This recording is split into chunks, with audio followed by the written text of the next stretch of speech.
Doctor Bennett എന്ന സിനിമയിൽ ഒരു പ്രധാന കഥാപാത്രം അവതരിപ്പിച്ച രഞ്ജിത്ത് എന്ന നടനാണ് നമ്മുടെ കൂടെ ഉള്ളത്. ഇദ്ദേഹത്തെ ഒരുപാട് സിനിമകൾ നമ്മൾ കണ്ടിട്ടുണ്ടാവും. ഇദ്ദേഹത്തിന് ഒരു പ്രത്യേകതയുണ്ട്, നമ്മുടെ സ്വന്തം മണിച്ചേട്ടൻ്റെ അനന്തരവനാണ്. ചേട്ടാ സ്വാഗതം. നമസ്കാരം.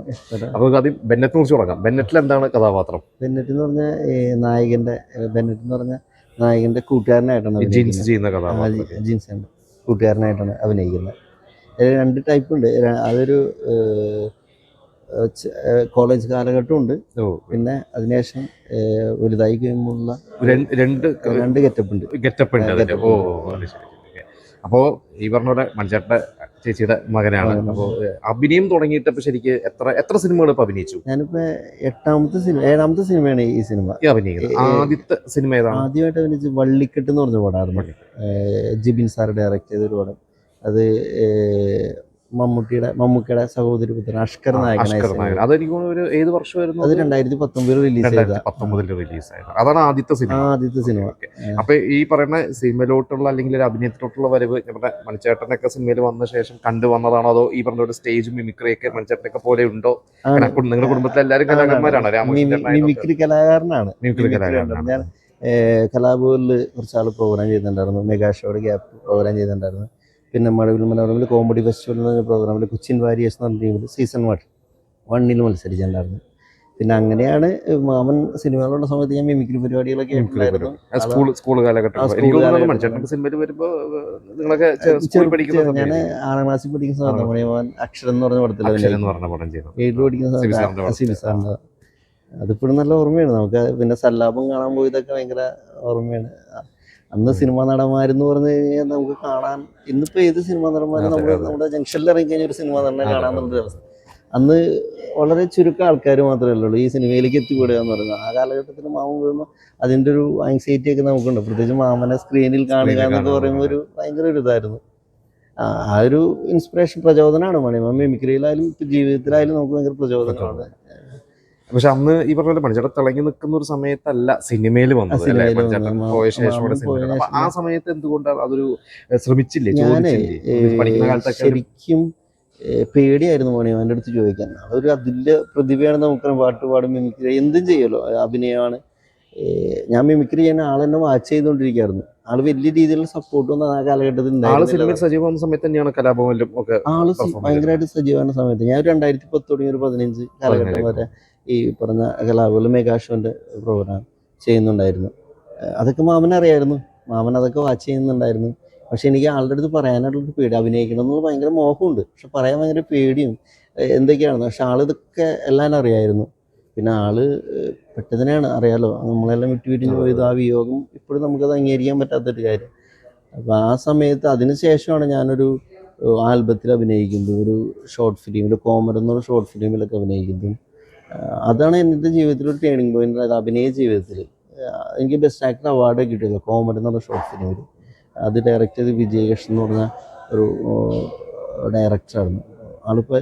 ആള് വേനൽമരം എന്ന് പറഞ്ഞ പടം, നളചേരുന്ന 4 ദിവസം എന്ന് പറഞ്ഞ പടമൊക്കെ ഡയറക്റ്റ് ചെയ്തതാണ്. അദ്ദേഹമാണ് അത് ഡയറക്റ്റ് ചെയ്തത്. എന്നെ ഹെൽപ്പ് ചെയ്യാൻ വേണ്ടി ചെയ്തതാണ്. നമ്മുടെ ഒരു കൂട്ടുകാരനുണ്ട് സതീശൻ അന്നമണ്ട, അദ്ദേഹമാണ് എന്നെ ഭയങ്കരമായിട്ട് പ്രൊമോട്ട് ചെയ്ത്. അത് ബെസ്റ്റ് ആക്ടർ അവാർഡ് കിട്ടി. അത് കാണിച്ചു കൊടുത്തിട്ടാണ് എനിക്ക് വള്ളിക്കെട്ട് എന്നുള്ള സിനിമയിൽ അവസരം കിട്ടിയത്.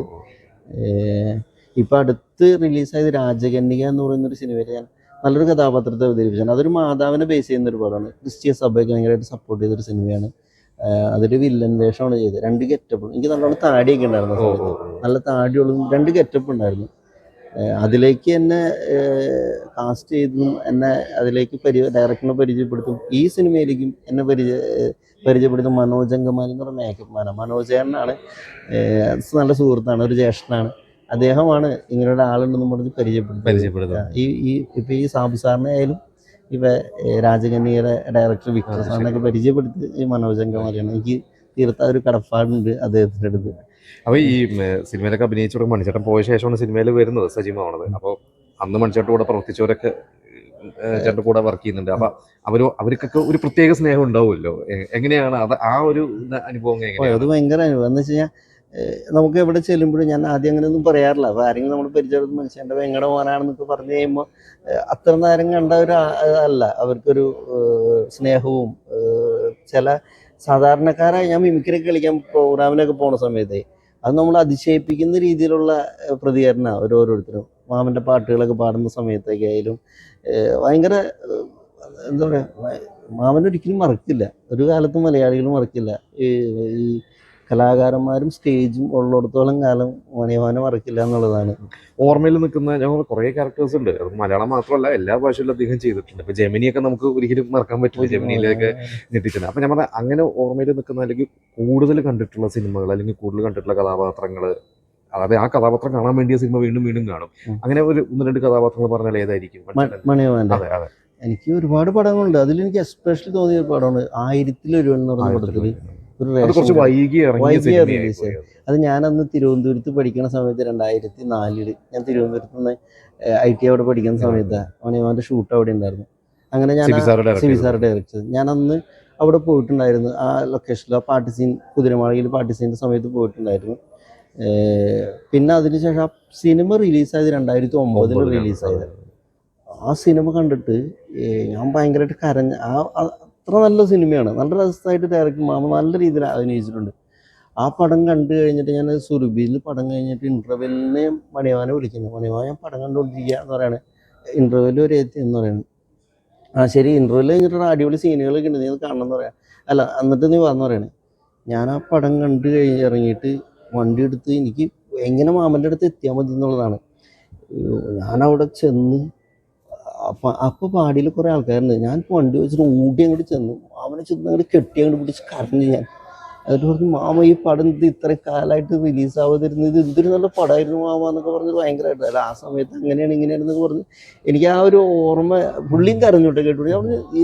അത് ഭയങ്കര മിതത്വമായ ചില ഇതിൽ ചിലപ്പോൾ ഓവർ ആക്ടിങ് എന്നൊക്കെ ചില ആൾക്കാർ പറയാറുണ്ട്. എനിക്കങ്ങനെ തോന്നിയിട്ടില്ല പല ആൾക്കാർ. പക്ഷെ ഇതിൽ ഭയങ്കര സൈലൻ്റ് ആയിട്ട് മണിമാ ആക്ട് ചെയ്താണ്. ആ പടം ഫുൾ ടി വിയിൽ വരുന്ന സമയത്ത് ഭയങ്കര ഇതാണ്. അങ്ങനെ നോക്കുന്ന എല്ലാ പടം. ഇപ്പോൾ വാസന്തി ലക്ഷ്മി ആയാലും ഞാനൊക്കെ വാസന്തി ലക്ഷ്മി കാണാൻ പോയൊരു ഇതൊക്കെ ഞാനിപ്പോൾ ഓർക്കാം. അന്ന് ചാലക്കുടിയിൽ ആ പടം റിലീസില്ല, വളരെ സൈലന്റ് ആയിട്ട് വന്നൊരു സിനിമ, കൊച്ചു സിനിമ. ആ സിനിമ റിലീസ് ചെയ്ത് തൃശ്ശൂരായിരുന്നു, കൈരളി സിനിമ പടം ഉണ്ടായിരുന്നു. അപ്പം ഞങ്ങൾ ആദ്യത്തെ ആ ഫസ്റ്റത്തെ ദിവസം ചെല്ലുമെന്നാണ് പറഞ്ഞിരുന്നത്. അപ്പോൾ മാമൻ പോകുമ്പോൾ അവിടെ നിന്ന് ഒരു ടെമ്പോ ട്രാവൽ, 2-3 ടെമ്പോ ട്രാവൽ ചേനത്തനാട് എന്നുള്ള ചാലക്കുടിയിൽ നിന്ന് ടെമ്പോ ട്രാവലിന് ആദ്യത്തെ ദിവസം ചെല്ലുമെന്ന് പറഞ്ഞിട്ട് പോകാൻ പറ്റിയില്ല. മണിമോൻ വൈകി വന്ന്. അപ്പോൾ 2ാമത്തെ ദിവസം ഞങ്ങളെല്ലാവരും കൂടി സിനിമയ്ക്ക് പോയി. അവിടെ ചെന്നിട്ട് ടിക്കറ്റ് ഇല്ല. ടിക്കറ്റ് ഉണ്ടാവുന്ന അടിച്ചിട്ട് ചെന്ന് പുള്ളി വിളിച്ച് തലേ ദിവസം വിളിച്ച് പറഞ്ഞാൽ പിറ്റേ ദിവസം പുള്ളി മറന്നുപോയി. അവിടെ ചെന്നപ്പോൾ ആർക്കും ടിക്കറ്റ് ഇല്ല. ഈ പറഞ്ഞ 10-40 പേരുണ്ട് ഈ വണ്ടിയിൽ. അപ്പോൾ പറഞ്ഞു, മണിച്ചേട്ടാ ഇന്ന് കാണാൻ പറ്റില്ല, കഴിഞ്ഞ ടിക്കറ്റ് ഇല്ല. ചേട്ടനും വൈഫിനാണെങ്കിൽ 2 ടിക്കറ്റ് നമുക്ക് എങ്ങനെയെങ്കിലും ഒപ്പിച്ചേരാം, കസേര ഇട്ടെന്ന് അഡ്ജസ്റ്റ് ചെയ്യാൻ പറഞ്ഞു. മണിമാർ പറഞ്ഞു അത് വേണ്ട, ഞങ്ങൾ പിറ്റേ ദിവസം വന്നോളാം എന്ന് പറയാണ്. അത് പിറ്റേ ദിവസം ഇതേമാതിരി തന്നെ രാത്രി പോയി. അത് കണ്ടു കഴിഞ്ഞിട്ട് ഇത്ര നാൾ കണ്ട മണിമാനല്ല വാസന്തിയിൽ. ഞാൻ അതിൻ്റെ ലൊക്കേഷനിലൊന്നും നമ്മൾ പോയിട്ടുണ്ടായിരുന്നില്ല. ആ സിനിമ കണ്ടിറങ്ങി കഴിഞ്ഞപ്പോൾ ആൾക്കാരുടെ റെസ്പോൺസൊക്കെ ഉണ്ടായിരുന്നു. അതൊക്കെ നമ്മൾ മാമൻ്റെ അടുത്തിരുന്ന് നമ്മൾ കണ്ട പടമാണ്. അത്രയും കാലത്തൊരു മാമനല്ലായിരുന്നു അത്. അത് പറഞ്ഞറിയിക്കാൻ പറ്റുന്ന പെട്ടെന്ന് മനസ്സിലേക്ക് വാൽക്കണ്ണാടിയൊക്കെ ഉണ്ട് നല്ല. അപ്പൊ ഈ പറഞ്ഞ സിനിമകളിൽ ഇപ്പൊ അഭിനയിക്കുമ്പോഴേക്ക് ഇദ്ദേഹത്തിന്റെ അഭിനയം ഏതെങ്കിലും രീതിയിൽ സ്വാധീനിക്കുകയോ അല്ലെങ്കിൽ അത് അറിയാതെ കയറി വരും, അങ്ങനെയൊക്കെ വന്നിട്ടുണ്ടോ? അങ്ങനെ ഉണ്ടോന്ന് എനിക്ക് ഞാൻ ഈ കോമർ എന്നൊരു ഷോർട്ട് ഫിലിമില് എന്നെ ഒരു പോലീസ് സ്റ്റേഷനിൽ ഭയങ്കരമായിട്ട് മർദ്ദിക്കുന്നൊരു സീനൊക്കെ ഉണ്ടായിരുന്നു. തല കിഴക്കാൻ പാടി കെട്ടിയിട്ടിട്ട് അടിക്കുന്ന സീനുണ്ട്. ആ സീനൊക്കെ ഞാനിങ്ങനെ അടിക്കില്ല എന്ന് പറഞ്ഞു, സാറേ ഞാനൊന്നും ചെയ്തല്ല സാറേ എന്നൊക്കെ പറയുന്ന സമയത്ത് അപ്പോൾ അത് എൻ്റെ അടുത്ത് പറഞ്ഞത്, മാമൻ്റെ വോയിസ് എവിടെ കയറി വന്നിട്ടുണ്ടെന്ന് പറഞ്ഞു. ഞാൻ അടിക്കില്ല സാറേ ഞാനൊന്നും ചെയ്തല്ല സാറേ എന്നോട് കരഞ്ഞിട്ട് പറയുന്നൊരു സീനായിരുന്നു. അതിൽ കയറി വന്നിട്ടുണ്ടെന്ന് പറഞ്ഞിട്ടുണ്ടായിരുന്നു. പിന്നെ നമ്മളൊക്കെ തുടക്കക്കാരനാണ്. ഈ അവസരങ്ങൾ ഇപ്പൊ ചോദിച്ചു പോകുന്നുണ്ടോ? ഞാൻ ചോദിച്ചപ്പോൾ അദ്ദേഹത്തിന്റെ സുഹൃത്തുക്കൾ ഇപ്പൊ നാദർശക്കൊക്കെ ഇവരൊക്കെ ഒരുമിച്ചുണ്ടായിരുന്നു. നാദർശക്കൊന്നും വലിയ സംവിധായകനാണ്, ഒരുപാട് പേരുണ്ട്, ഇപ്പൊ ദിലീപേട്ടനായിക്കോട്ടെ ഒരുപാട് പേരുണ്ട്. അപ്പൊ ഇവരൊക്കെ എപ്പോഴെങ്കിലും ഒന്ന് അങ്ങോട്ട് പോയി ഇതേമാതിരി നാദർശക്ക് ഇവരൊക്കെ അറിയുന്നുണ്ടോ? അറിയാം, നാദർശക്കാനെ ഞാൻ ചോദിക്കാറുണ്ട്. അപ്പോൾ ആവട്ടെ നല്ലൊരു ക്യാരക്ടർ പറ്റിയെന്നൊക്കെ എൻ്റെ അടുത്ത് 2-3 പ്രാവശ്യം ഞാൻ ഫോണിൽ വിളിക്കാറുണ്ട് നാദർശക്കാനെ. പിന്നെ സമയമായിട്ടില്ലായിരിക്കും, അതുകൊണ്ടായിരിക്കാം. ഇനിയിപ്പോ ചെയ്തോണ്ടിരിക്കുന്ന സിനിമ ഒരു പടം കൂടി റിലീസ് ആവാൻ, അത് ഈ മാസം തന്നെ പിന്നാലെ എന്ന് പറഞ്ഞൊരു പടം. ഷൈൻ ടോം ചാക്കോ നായകനായ സിനിമയിൽ ഒരു പോലീസ് അനീഷ് എന്നൊരു ക്യാരക്ടർ വേഷം ചെയ്തിട്ടുണ്ട്. പിന്നെ ഒരു പടം അടുത്ത ആഴ്ച ഷൂട്ട് തുടങ്ങുമെന്ന് വിചാരിച്ചിരിക്കുന്നു. ഒന്ന് രണ്ട് അപ്പൊ ഇപ്പൊ പടങ്ങളൊക്കെ. ഇങ്ങനെ അഭിനയവും സ്റ്റേജ് ഷോ വേറെ എന്തെങ്കിലും ഞാൻ പറഞ്ഞ വേറെ ജോലി പരിപാടികൾ എന്തെങ്കിലും അതോ ഇല്ല, ഇത് പൂർണ്ണമായിട്ടും മാത്രമേ ഉള്ളൂ, ഇത് മാത്രമേ ഉള്ളൂ. സ്റ്റേജ് ഷോസ് ഒക്കെ സ്റ്റേജ് ഷോ ഉണ്ട് സ്റ്റേജ് കുറവാണ്, എന്നാലും വലിയ കുഴപ്പമില്ലാണ്ട് പോണ്. പോകുന്നുണ്ട്. ഇപ്പൊ ഈ പറഞ്ഞ മിമിക്രി എന്നാണ് വന്നതെന്ന് പറഞ്ഞു. അപ്പൊ ഏതെങ്കിലും ഹൈലൈറ്റ്സ് ആണ് എന്തെങ്കിലും ഉണ്ടോ നമുക്ക് പ്രേക്ഷകർക്ക് വേണ്ടി ചെയ്യാനായിട്ട്? ചെയ്യാം. ഞാൻ ഏറ്റവും കൂടുതൽ ആൾക്കാരെ അപ്രീഷിയേറ്റ് ചെയ്തിട്ടുള്ളത് ലാൽ സാറില്, സിദ്ദിഖ് ലാലിലെ ലാൽ സാറിന്റെ അദ്ദേഹത്തിന്റെ പാട്ട് പാടാറുണ്ട്, അദ്ദേഹം അത് ശരി, ഇമിറ്റേറ്റ് ചെയ്യാറുണ്ട്. അതൊന്ന് പാടാം. ബ്രഫസിൽ കുഴക്കടുപ്പുണ്ട് ഷുഗറായി കേൾക്കുന്നുമുണ്ട് തപ്പല്ലപ്പെന്ന് കണക്കൂട് സാറങ്കി പാടുന്നു കണ്ട് ഈ ബലബല മുഴക്കണ സതിര് തെച്ചു പാട്ടില ഭയങ്കര രാവ് നാളെ വെളുക്കണ നേരെ കാറ്റു സ്വന്തക്കനവുകൾ പെയ്യണ രാവ്. ഇവനാണ് ജഗപ്രദ നടൻ, ഇവനാണ് നടൻ. സാധാരണ ലാൽ സാറിന്റെ ഒക്കെ ചിലവർ ചെയ്യുമ്പോഴൊക്കെ കുറച്ച് ഓവറായി പോകുന്നത്, അല്ലെങ്കിൽ ഇത് ഒന്നിങ്ങനെ പിടിച്ചിട്ട് അത് ക്ലാരിറ്റി ഉണ്ടെന്ന് വേണം. സാധാരണ ക്ലാരിറ്റി ഇല്ലാതാണ് ആൾക്കാർ കുറവ് പേര് ചെയ്യുന്നത് കണ്ടിട്ടുണ്ട്. പാട്ട് പാടുമ്പോൾ പുള്ളി അങ്ങനെ ഒരു ഇതിലുള്ള. അല്ല, പക്ഷെ ഇപ്പൊ ചേട്ടൻ പറഞ്ഞപ്പോഴും ഈ ശബ്ദം ഒരു പറയുന്ന വാക്കുകൾക്ക് ക്ലാരിറ്റി ഉണ്ട്. ചിലവ് ലാൽ സാറിന്റെ ഇന്റർവ്യൂ അല്ല ലാൽ സാറിന്റെ മിമിക്രി ചെയ്യുന്ന പറയുമ്പോൾ ക്ലാരിറ്റി ഇല്ലാതെ പോകുന്നൊക്കെ. ഇത് ലാൽ സാറിന്റെ അടുത്ത് എപ്പോഴെങ്കിലും ചെയ്തിട്ടുണ്ടോ? ഇല്ല, ചെയ്തിട്ടുണ്ട്. ഞാൻ സിദ്ദിഖ് സാറിന്റെ മുമ്പിൽ ഇത് വെച്ച് പാടിയിട്ടുണ്ട്. ഷോയില് സിനിമ എന്ന് പറഞ്ഞത് സിദ്ദിഖ് സാറിനായിരുന്നു, മണിയമ്മ ഉണ്ടായിരുന്നു, നല്ല രസം. എല്ലാരും വന്നിട്ടുണ്ട്, ഫക്രു ചേട്ടൻ ഉണ്ടായിരുന്നു, ധർമ്മജൻ ചേട്ടൻ ഉണ്ടായിരുന്നു. ഇവരിങ്ങനെ 4 പേര് നിൽക്കുന്ന സമയത്ത് ഞാനിങ്ങനെ ലാൽ സാറിന്റെ വോയിസ് ഒക്കെ ചെയ്താണ് പാട്ട് പാടിയത്. ഇപ്പൊ താമസിക്കുന്ന എവിടെയാണ്? ഇവിടെ ചാലക്കുടിക്ക് അടുത്ത്, അങ്കമാലിക്ക് അടുത്തായിട്ട് മാമ്പ്ര എന്ന് പറയും സ്ഥലത്തിന്റെ അവിടെയാണ് താമസിക്കുന്നത്. സന്തോഷം. അപ്പൊ എന്തായാലും നമ്മുടെ പ്രേക്ഷകരോട് എന്താണ് പറയാനുള്ളത്? എന്തായാലും സന്തോഷം.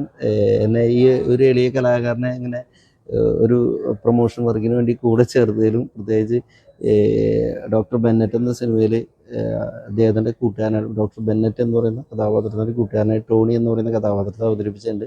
അപ്പോൾ നിങ്ങളെല്ലാവരും കാണണം, ഈ എളിയ കലാകാരനെ പ്രോത്സാഹിപ്പിക്കണം. പ്രത്യേകം എന്നെ ക്ഷണിച്ച ഇതിൻ്റെ ഡയറക്ടർ സാബു സാറിന് ഹൃദയം നിറഞ്ഞ നന്ദി. പിന്നെ എന്നെ പരിചയപ്പെടുത്തിയ മനോജ് അങ്കമാലി, മേക്കപ്പ് മാൻ മനോജാണ്, എൻ്റെ ഹൃദയം നിറഞ്ഞ നന്ദി അറിയിക്കുകയാണ്. എന്നെ ഇനി ഇൻ്റർവ്യൂ ചെയ്ത ചേട്ടൻ ഒത്തിരി നന്ദി, ഒരുപാട് നന്ദി. ഇനിയും കലാജീവിതത്തിൽ നിങ്ങളുടെ എല്ലാവരും പ്രോത്സാഹനം ഉണ്ടാവണം. Okay, thank you. ആ കുടുംബത്തിലെ 3ാമത്തെ ആളാണ് തോന്നുന്നു അല്ലേ? രാമകൃഷ്ണൻ ചേട്ടൻ. അടിപൊളിയോടെ. All the best. Thank U.